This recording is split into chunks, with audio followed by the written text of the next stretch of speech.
आइए देखते हैं जरा एक minute. Hello aspirants, how are you all. उम्मीद है कि आप सभी बहुत ही अच्छे होंगे और तैयारी में लगे होंगे। आपका इंतजार हुआ खत्म और हम लेकर के आए हैं पीसीएस का सिल्वर बैच। आज हम यहां पर पीसीएस में पॉलिटी के टॉपिक के बारे में डिस्कस करने जाएंगे और डिस्कस करेंगे उसको कि किस प्रकार से पॉलिटी को तैयार किया जाएगा। पॉलिटी मतलब कि राजव्यवस्था। राजव्यवस्था को किस तरह से तैयार किया जाए जिससे कि हमारे इसके अधिकतर आंसर जो हो वो सही हो जाए। जब भी हम प्रश्न को अटेम्प्ट करें वो प्रश्न हमारे बिल्कुल सही हो, गलत होने की कोई भी गुंजाइश उनके अंदर ना रहे। आखिर क्या ऐसी अप्रोच, क्या ऐसी स्ट्रैटेजी हमको लेकर के स्ट्रैटेजी चलनी है जिस स्ट्रैटेजी के माध्यम से हम यहां पर जब भी क्वेश्चन अटेम्प्ट करें हमारे क्वेश्चन एकदम सही हो। आज इस वीडियो के माध्यम से हम आपको उस स्ट्रैटेजी से रूबरू कराएंगे। आइए देखते हैं।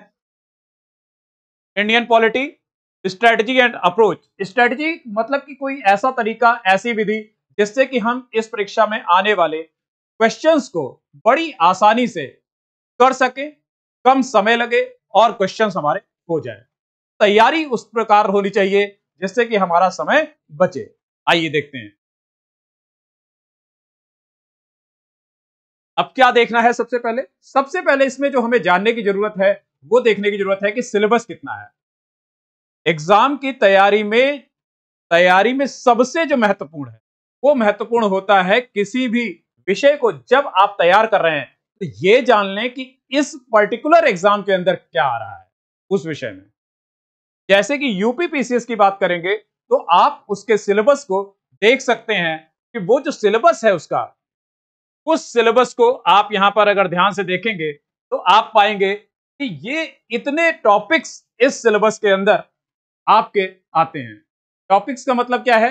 जैसे कि कुछ पॉइंट्स हम देख सकते हैं, जैसे भारतीय संविधान के बारे में पूछा जाता है तो भारतीय संविधान यानी कि हिस्टोरिकल अंडरपिनिंग्स, कैसे संविधान का निर्माण हुआ, कैसे संविधान बना, फिर उसमें क्या क्या प्रावधान डाले गए, शेड्यूल्स कैसे डाले गए, कितने भागों में विभाजित किया गया। इन बातों को हम यहां पर इसके अंदर देखते हैं कि यह सिलेबस में समाहित किया गया। इसी प्रकार से संविधान के बाद यूनियन एंड इट्स टेरिटरी, नागरिकता सिटीजनशिप, इन भागों को समाहित किया गया है पार्ट्स में डिवाइड करते हुए, पार्ट 1, पार्ट 2, पार्ट 3। तो ये सिलेबस को समझना सबसे आवश्यक होता है कि आप सिलेबस को समझें कि क्या क्या सिलेबस के अंदर आ रहा है। और इसका बेस्ट तरीका यह होता है कि जो सिलेबस आपको यहां पर दिया गया है इस सिलेबस की एक कॉपी निकाल करके हिंदी मीडियम वाले बच्चे हिंदी मीडियम में, इंग्लिश मीडियम वाले बच्चे इंग्लिश मीडियम में अपनी टेबल पर सामने की तरफ लगा लें और फिर जब तैयारी कर रहे हो तो एक एक टॉपिक को अंडरलाइन करते चले जाएं और उसको तैयार करते चले। ये तैयार करने का सबसे अच्छा तरीका होता है, इससे आप कम समय में और पूरी तैयारी कर पाएंगे। ठीक बात है। पॉलिटी बहुत महत्वपूर्ण है। अगर हम यूपी पीसीएस की बात करें तो राज्य व्यवस्था बहुत ही महत्वपूर्ण है। क्यों महत्वपूर्ण है? अगर हम इसके पिछले वर्षों के ट्रेंड को देखें कि किस प्रकार से प्रश्न पूछे गए हैं, तुरंत की बात अगर करें, सिर्फ 2023 की बात कर लें तो 2023 की प्रारंभिक परीक्षा में अगर हम ध्यान से देखते हैं तो 2023 की प्रारंभिक परीक्षा में 21 प्रश्न आए। अब आप सोचिए 150 प्रश्नों में 21 प्रश्न एक ही विषय के हैं तो कितना उसका महत्व होगा। इस महत्व को ध्यान में रखते हुए हमें इस विषय को तैयार करना होगा। अच्छा, सबसे अच्छी बात है पॉलिटी के बारे में, क्या सबसे अच्छी बात है इस पॉलिटी के बारे में? ये सबसे आसान सब्जेक्ट, बेहद आसानी से तैयार हो जाता है और इसके प्रश्न सामान्यतः गलत नहीं होते हैं अगर आपने ध्यानपूर्वक, अगर आपने सही से प्रैक्टिस कर रखी। अन्य विषयों की अपेक्षा इसमें अंक लाना भी आसान हो जाता है। पढ़ने की बस स्ट्रेटेजी आपकी सही होनी चाहिए। एक झलक देखते हैं हम लोग कि किस प्रकार से वर्षानुसार आए हैं प्रश्न। 2017 में अगर आप देखिए तो पीसीएस के प्रीलिम्स में 19 क्वेश्चन जो हैं पॉलिटी से पूछे गए थे। उसके बाद 2018 की बात करते हैं तो 2018 में फिर 19 प्रश्न पूछे गए। 2019 की बात करते हैं तो फिर से 19 प्रश्न पूछे गए। मींस लगातार 3 सालों में 19 प्रश्न ही इसमें पूछे गए पॉलिटी के। उसके बाद आगे आ जाइए, 2020 में 23, 21 में 25, देखिए 21 में अचानक से ग्राफ बढ़ गया है और 25 प्रश्न आए हैं। 2022 में फिर ग्राफ बहुत ड्रास्टिकली नीचे गिरा, 13 ही प्रश्न आए, लेकिन फिर वापस 2023 में अगर हम देखते हैं 21 प्रश्न आए। यानी अगर हम 17 से लेकर के 23 तक का एक अनुमान निकालें, एवरेज निकालें, तो हम देखते हैं कि ऑन एन एवरेज 20 से 21 क्वेश्चन, औसतन 20 से 21 क्वेश्चन पॉलिटी से, राज व्यवस्था से पूछे गए हैं। यानी कि किसी भी तरीके से हम इस भाग को इग्नोर नहीं कर सकते, इस विषय को इग्नोर नहीं कर सकते।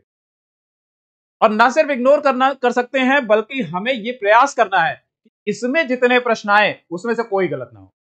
और यह दावा है कि अगर आप हमारे साथ तैयारी कर रहे हैं तो इस बात की गारंटी है कि एक भी प्रश्न आपका ऐसा नहीं होगा जो गलत हो जाए, सभी प्रश्न आपके सही होंगे, क्योंकि स्ट्रेटेजी बहुत इंपॉर्टेंट है इसमें। अगर आपके पढ़ने का तरीका अच्छा है, सही तरीके से आप तैयारी कर रहे हैं, रिसोर्सेज आपके ठीक हैं, मिनिमम हैं, और उनको बार बार आप पढ़ रहे हैं, तो आप ये मान के चलिए कि इसमें से कोई भी प्रश्न आपका प्रीलिम्स में गलत नहीं होगा।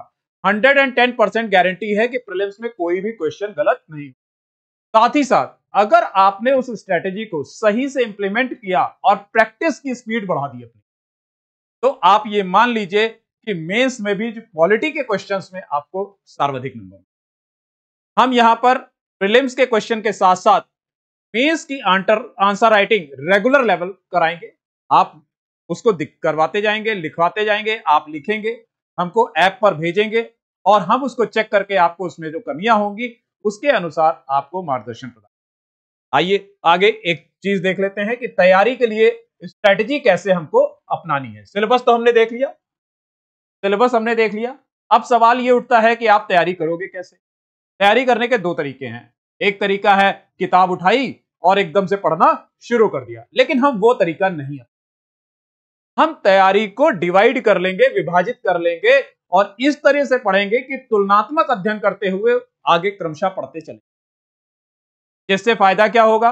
जिससे फायदा यह हो जाएगा कि कम समय में हम अधिक तैयारी कर लेंगे, यानी कि 30 से 35 दिन के अंदर हमारी पूरी पॉलिटी प्री और मेंस दोनों के लिए बेहतरीन रूप से तैयार हो जाएगी। तो आइए देखते हैं तरीका क्या होना चाहिए। सबसे पहले जब आप शुरुआत करिए, जो मेरी एक स्ट्रेटेजी रहती है, जो मैं बताता हूं स्टूडेंट्स को कि आपको क्या करना है, उसमें आपको ध्यान रखना है।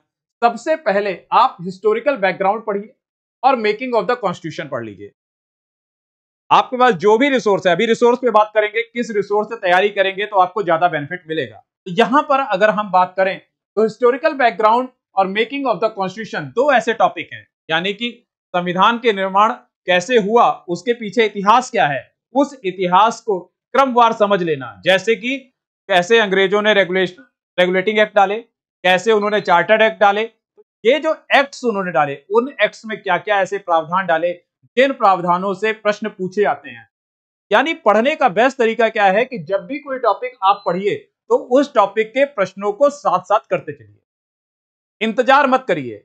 इसके लिए आप एक किताब रखिए जिसमें प्रीवियस ईयर के क्वेश्चन हो, उन क्वेश्चंस को साथ साथ पढ़ते जाइए, करते जाइए। आपके क्वेश्चंस मैक्सिमम होते जाएंगे और टॉपिक के अंदर ऐसी बहुत सी बातें होंगी, अगर छूट रही हो बाई चांस तो वो क्वेश्चन के माध्यम से आप उनको कवर कर लें। तो एक स्ट्रेटजी, पहले दिन की शुरुआत आप इस तरह से करें, पहली शुरुआत करें, हिस्टोरिकल बैकग्राउंड पढ़ें और मेकिंग ऑफ द कॉन्स्टिट्यूशन, निर्माण, संविधान का निर्माण कैसे हुआ, इस प्रक्रिया को आप इसको पढ़ लें। उसके बाद जो मुख्य फीचर्स हैं कॉन्स्टिट्यूशन के, उनको पढ़िए और प्रस्तावना पढ़ लीजिए। अब जो यूपीपीसीएस है वो बहुत सारे प्रश्न जो पूछता है प्रारंभिक परीक्षा में, वो ये पूछता है कि ये किस पार्ट में है, ठीक है, ये किस अमेंडमेंट से जोड़ा गया, ये किस शेड्यूल में है, ये किस लिस्ट में है, ठीक है, या ये पर्टिकुलर केस जो है किससे जुड़ा हुआ है, जैसे केशवानंद भारती केस। तो ये यहां पर जब आप देख रहे हैं तो आप जब तैयारी करने जा रहे हैं तो संविधान के पार्ट्स को अच्छे से समझेंगे, शेड्यूल्स कौन कौन से हैं, किस शेड्यूल में क्या दिया गया है उसको डिटेल में पढ़ेंगे, अमेंडमेंट्स को पढ़ेंगे डिटेल में और इंपॉर्टेंट केसेस को। फिर आपका नेक्स्ट जो टारगेट होना चाहिए वो ये होना चाहिए, यूनियन एंड इट्स टेरिटरी, और साथ साथ सिटीजनशिप, इनको पढ़ लेंगे। ये एक साथ पढ़ेंगे, इससे आपको फायदा क्या होगा, समय कम लगेगा और समय कम लगने से आपके समय की बचत हो जाएगी, उस समय का आप कहीं और सदुपयोग कर पाएंगे। नेक्स्ट आता है फंडामेंटल राइट, मौलिक अधिकार। अच्छा, मौलिक अधिकार, डीपीएसपी और फंडामेंटल ड्यूटीज, मौलिक अधिकार, नीति निर्देशक तत्व और आपके फंडामेंटल ड्यूटीज जो हैं, मौलिक कर्तव्य, इनको एक साथ पढ़ के कंपेयर करने में का फायदा होता है कि आप जब मेंस का आंसर लिख रहे होते हैं तो आपके पास पॉइंट्स की कमी नहीं होती, क्योंकि जो बातें मौलिक अधिकार में अधिकार के रूप में दी गई हैं, उन्हीं बातों को सुनिश्चित किया जाए, इस तरीके के निर्देश आपको डीपीएसपी में या राज्य के नीति निर्देशक तत्वों में दिए गए हैं। यानी सरकार को वो निर्देश दिए गए हैं कि आप ऐसी नीतियां बनाइए जिससे कि लोगों को लाभ हो, यानी कि उनके मौलिक अधिकार सुनिश्चित हो सके। और कर्तव्यों में यह डाला गया है कि नागरिकों का यह कर्तव्य है कि वो जब मौलिक अधिकारों को मौलिक अधिकार ले रहे हैं तो उसके साथ साथ वो क्या करें, कर्तव्यों का निर्वहन करें। तो ये आपस में सब जुड़ी हुई बातें हैं, अधिकार बिना कर्तव्य के कुछ भी नहीं होते। तो अधिकारों को समझने के साथ साथ कर्तव्यों को समझना आवश्यक है। तो ये वो टॉपिक है जहां से प्रश्न लगातार पूछे जाते हैं। फंडामेंटल राइट स्पेशली मौलिक अधिकार से लगातार प्रश्न यूपी पीसीएस पूछता रहता है ऑब्जेक्टिव में, तो इस टॉपिक पर आप विशेष ध्यान दीजिए। यहां पे आइए नेक्स्ट स्लाइड पे चलते हैं। अब पढ़ने का तरीका थोड़ा डिफरेंट होगा, अब कंपैरेटिव हो जाए, ज्यादा कंपैरेटिव हो जाए। कैसे ज्यादा कंपैरेटिव हो जाएगा, ये समझिए। क्या करना है, कंपैरिजन करना है। आप जब पढ़ने चलिए तो जब एक टॉपिक आप पार्ट 5 का पढ़िए तो दूसरा टॉपिक पार्ट 6 का। This should be the strategy, ये रणनीति होनी चाहिए। यानी जब आप प्रेसिडेंट के बारे में पढ़ रहे हैं, राष्ट्रपति के बारे में पढ़ रहे हैं, तो उसके साथ साथ पैरेलल में आप पढ़ेंगे गवर्नर को। ठीक बात है, तो इस तरीके से आप गवर्नर को पढ़िए। तो जब दोनों की तुलना करते हुए पढ़ेंगे तो उसमें क्या होता है कि जब कभी कोई आपसे ऐसा प्रश्न पूछा जाएगा तो आपने चूंकि तुलना करके पढ़ा है, तो जो शक्ति इनके पास है और उनके पास नहीं है, उससे संबंधित अगर कोई प्रश्न आया आपके लिए एलिमिनेट करना आसान हो, एलिमिनेशन प्रोसेस बहुत इजी हो जाएगा, यानी क्वेश्चन गलत होने के चांस बहुत कम हो जाएंगे। तो इसलिए यहां पर आपको पढ़ने का तरीका ध्यान रखना है। लाइक पीएम को पढ़ेंगे, जब प्राइम मिनिस्टर को पढ़ रहे हैं तो केंद्र में प्राइम मिनिस्टर है, तो राज्य में बिल्कुल वैसे ही क्या है, मुख्यमंत्री है, चीफ मिनिस्टर। तो पीएम की शक्तियों को एक तरफ पढ़ते जाइए तो दूसरी तरफ क्या करिए, चीफ मिनिस्टर को पढ़ते जाइए। दोनों को कंपेयर करते जाइए, तुलना करते जाइए, दोनों की शक्तियों में क्या समानता है और कहां पे दोनों की शक्तियां भिन्न है। ऐसे ही नेक्स्ट पॉइंट जब उठाएंगे तो आप उठाएंगे काउंसिल ऑफ मिनिस्टर्स सेंटर में, काउंसिल ऑफ मिनिस्टर्स स्टेट के अंदर। फिर कंपैरिजन करना है आपको। बहुत इंपॉर्टेंट चीज जो है वो पढ़नी है, ध्यान देनी है, पार्लियामेंट और स्टेट लेजिस्लेचर। संसद और राज्य विधायिका को तुलनात्मक रूप से अध्ययन करते हुए एक एक बात को अलग अलग समझेंगे और उनका अध्ययन करेंगे। उससे फायदा क्या होगा कि बहुत सी बातें दोनों जगहों पे एक जैसी हैं जो आपको रिवीजन के तौर पे मिल जाएंगी।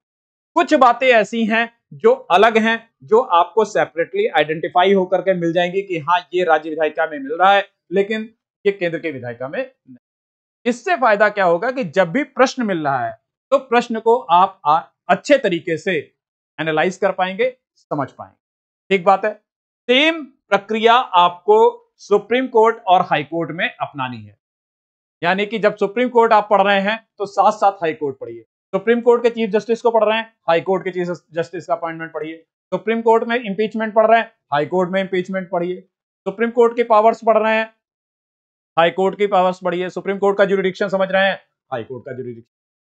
दोनों को कंपेयर करते हुए सॉल्व करेंगे तो निश्चित मान के चलिए आपके क्वेश्चंस गलत नहीं होंगे, मोस्टली क्वेश्चंस आपके सही हो जाएंगे। इसके बाद नेक्स्ट देखते हैं जो इंपॉर्टेंट टॉपिक है पॉलिटी के अंदर, बहुत इंपॉर्टेंट टॉपिक है, अक्सर प्रश्न पूछा जाता है, कभी आर्टिकल के रूप में, कभी जनरल क्वेश्चन के रूप में। वो टॉपिक है आपका 73rd constitutional amendment act and 74th constitutional amendment act. अब उसमें यही क्वेश्चन कई बार आ जाता है कि ये किस शेड्यूल में डाला गया, या इसकी वजह से कौन सा शेड्यूल जोड़ा गया। तो ये प्रश्न इंपॉर्टेंट है आपका। तो यहां पे आप पंचायतों को जब पढ़ें, द पंचायत जब पढ़ें, तो पंचायत के साथ साथ क्या करें, डिफिकल्टीज को भी पढ़ते जाएं, यानी कंपैरिजन करते हुए पढ़ेंगे। इससे फायदा क्या होगा? इससे फायदा क्या होगा कि 15 दिन से 10 से 15 दिनों के भीतर आपके ये दोनों पार्ट 5, पार्ट 6 जो है आपके कवर हो जाए। ठीक है, तो इस तरीके से आप कंपेयर करके पढ़ें। जितना आप तुलना करके पढ़ेंगे, जितना कंपेयर करके पढ़ेंगे, उतना ही आपका टाइम बचेगा और उतना ही आपकी समझ विकसित। ऐसे पढ़ते रहने से क्या होता है कि आप क्रमानुसार पढ़ते तो चले जाते हैं, एक के बाद एक के बाद एक के बाद, लेकिन उससे थोड़े समय बाद बोरियत भी होने लगती है और ये नहीं समझ में आता है कि इसको किस प्रकार से एग्जैक्टली हम तुलना करें। तो जो एग्जैक्ट तुलना करनी होती है, जब अच्छे से समझना होता है, तब वहां पर हम एक साथ दोनों को बराबर साथ साथ पढ़ते हुए चलते हैं। उससे आपको मेंस के आंसर लिखने में भी आसानी होती है, क्योंकि कई बार तुलनात्मक अध्ययन का प्रश्न आता है और तुलनात्मक अध्ययन तभी किया जा सकता है जब उसकी पढ़ाई तुलना में की गई हो, ना कि अलग अलग की गई। ठीक है, तो आइए इसके आगे चलते हैं। नेक्स्ट देखते हैं हम लोग। नेक्स्ट देखते हैं। अब देखिए सवाल ये उठा कि हमने स्ट्रेटजी तो समझ ली, हमने ये देख लिया कि कैसे हम तैयारी करेंगे, क्या क्या हमको पढ़ना चाहिए, हमारा पढ़ने का तरीका क्या होना चाहिए, लेकिन जो सबसे महत्वपूर्ण बात है कि जो पढ़ने के लिए हमें रिसोर्सेस चाहिए, वो रिसोर्सेस क्या इस्तेमाल की जाए। देखिए पॉलिटी एक ऐसा विषय है जिसको बेहद आसानी से, बेहद कम रिसोर्सेस से, संसाधनों से तैयार किया जा सकता है। बहुत कम किताबें पढ़ने की जरूरत है इसके अंदर और इसमें आपका पॉलिटी की तैयारी हो जाएगी। अच्छा, ये भी ध्यान रखना है कि यूपीपीसीएस और यूपीएससी दोनों की पॉलिटी की तैयारी में थोड़ा डिफरेंस होता है। यूपीपीसीएस में प्रश्न जो पूछे जाते हैं बिल्कुल सीधे पूछे जाते हैं, फैक्ट बेस्ड पूछे जाते हैं, बहुत कम डेविएशन होता है। वैसे पॉलिटी में क्वेश्चंस चाहे पीसीएस में हो चाहे यूपीएससी में हो, दोनों में पूछे ऐसे ही जाते हैं जो फैक्ट बेस्ड होते हैं।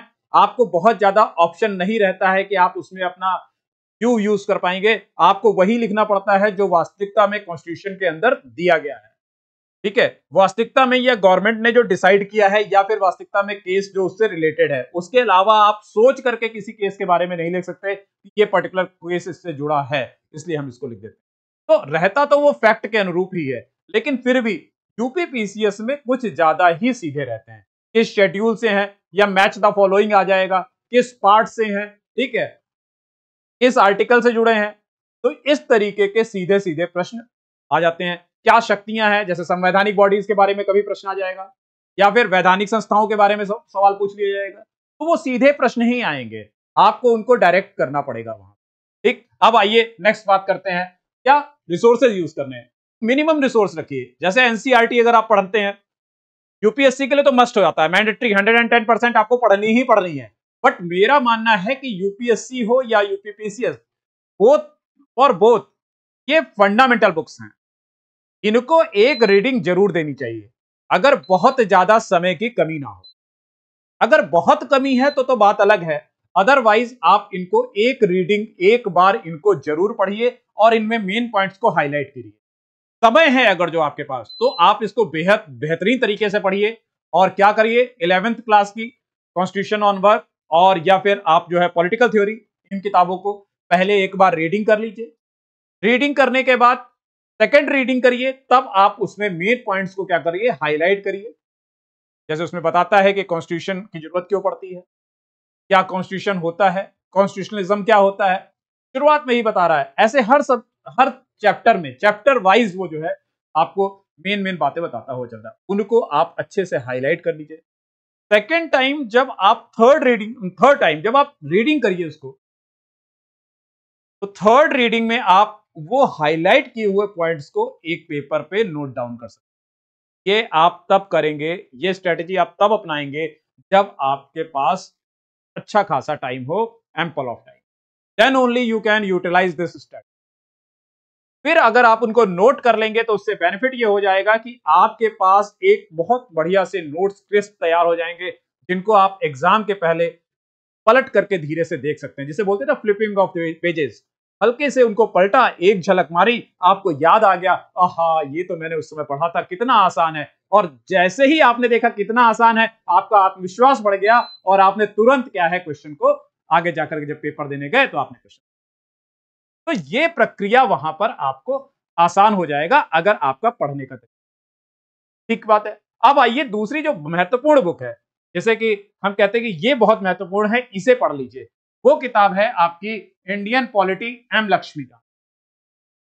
ये जो किताब है, ये निश्चित तौर पे वो किताब है जिसको आपको बार बार पढ़ने की जरूरत है। और जब भी इस किताब को पढ़िए हमेशा दो कलर अलग अलग इस्तेमाल करिए और उनको हाईलाइट करते जाइए। जो बहुत फैक्ट्स बेस्ड बातें हैं, जो बहुत बिल्कुल to the point question based आ रही हैं बातें हैं, उनको हाईलाइट करिए कि ये बातें प्री के लिए बहुत इंपॉर्टेंट है। और जो बातें मेंस के लिए इंपॉर्टेंट है, मेंस के टॉपिक से जुड़ी हुई हैं, उनको अलग से हाईलाइट करिए और उसी में स्टिकी नोट्स बनाइए। अगर छोटा सा कुछ पॉइंट है आपको याद आता है या कोई ऐसी चीज है जो क्वेश्चन में आई है, वहां पे क्वेश्चन दिया गया था और उससे संबंधित है, वहां पे नहीं दिख रही है, तो आप उस नोट्स पे लिख लीजिए और उसी में पेस्ट कर। इससे फायदा क्या होगा कि आपको अलग से नोट्स बनाने में समय नहीं गंवाना, यानी आपके समय की बचत हो जाएगी। लेकिन आपको यह किताब कवर बाय कवर, मतलब पहले पन्ने से लेकर के और आखिरी पन्ने तक मैक्सिमम बार पढ़ने की कोशिश। जितना ज्यादा आप उसको पढ़ें, रिवाइज करें, पढ़ें, रिवाइज करें, पढ़ें, रिवाइज करें। अगर आप इसको बार बार पढ़ते हैं, बार बार रिवाइज करते हैं, तो सबसे अच्छी बात है कि ये एक ऐसा सोर्स है जिसको आप अगर बार बार पढ़ेंगे तो आपका पीसीएस के साथ साथ आईएएस का भी पॉलिटी कंप्लीट तैयार हो जाएगा। एटलीस्ट पीसीएस की पॉलिटी में मोस्ट ऑफ द क्वेश्चन जो है वो यहां से कवर हो जाते हैं। अब बैकअप में क्या चाहिए? बैकअप में ये चाहिए कि प्रश्न कैसे आते, उसके लिए घटना चक्र का पुनरावलोकन आता है पॉलिटी का, उसको आप ले लीजिए।